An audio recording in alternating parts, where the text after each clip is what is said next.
today, an exclusive look at how ATF and Chicago police are taking dozens of guns off the streets. It's a new mission to stop violent crime before it happens. Our Sabrina Franza has rare access inside the new Gun Intelligence Center. Every piece of evidence, every firearm leaves unique markings on the cartridge case. Tells a story. Here in this room, we acquire that cartridge case. Christopher Ammon, the special agent in charge for the ATF Chicago division, tells us these markings preserve clues long after a crime scene is cleaned up. CPD Chief of Detectives Antoinette Ursitti says in one recent case, a person was in a park who had been on a scooter that was discharging a firearm into the air. The scene was a playground, Reese Park on the west side of Chicago. When you think about a park and when you think about the people that enjoy our parks in the city, to have to see something like that is absolutely terrifying. The weapon, police say, a black Glock 23 .40 caliber pistol with an extended magazine and a switch, a small piece of metal that can transform an already deadly weapon into a machine gun capable of mass destruction. These are teeny tiny pieces of metal that could end someone's life, ruin someone's life, cause mass destruction. They can inflict maximum damage. I mean, if you look right here, this was a firearm that we recovered with an MCD attached to it.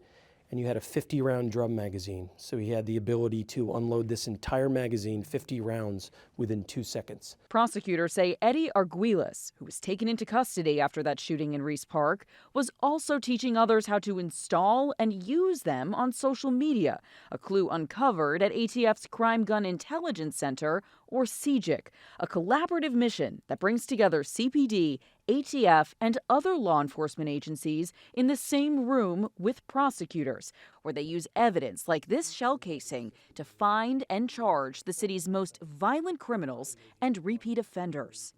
Police data shared with CBS News Chicago shows of the guns recovered in the city, 50% found with a machine gun conversion device are linked to another shooting. That's why, for the last 2.5 months, officers assigned to CGIC have been going on offense, focused on getting the switch off the streets. This is emblematic of multiple crimes that have been prevented. So these 64 machine gun conversion devices that you see here on this table represent potential 64 shootings that we were able to stop by their interdiction.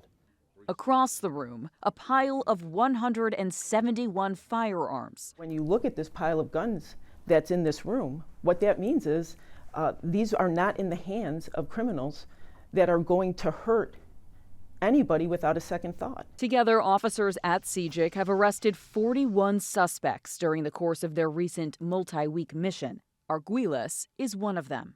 We are proactive, and we are going to do everything that we can to make sure that nobody in the city of Chicago has to live in fear that they cannot go out in the street because of firearms and shootings. We are going to find the people that are responsible. Joe Murray, so many times we hear about what happens after a shooting occurs, but all of this now preventative before something happens, trying to get ahead of the problem. And when something does happen, does this speed up the time when they're processing some evidence? Yeah, so actually before it was taking CPD about 6 months to get ballistic evidence back, but now we're talking 24 to 48 hours because of this partnership, which really helps them solve these crimes at a much faster pace than they were before. Yeah, a major difference. Sabrina, thank you so much.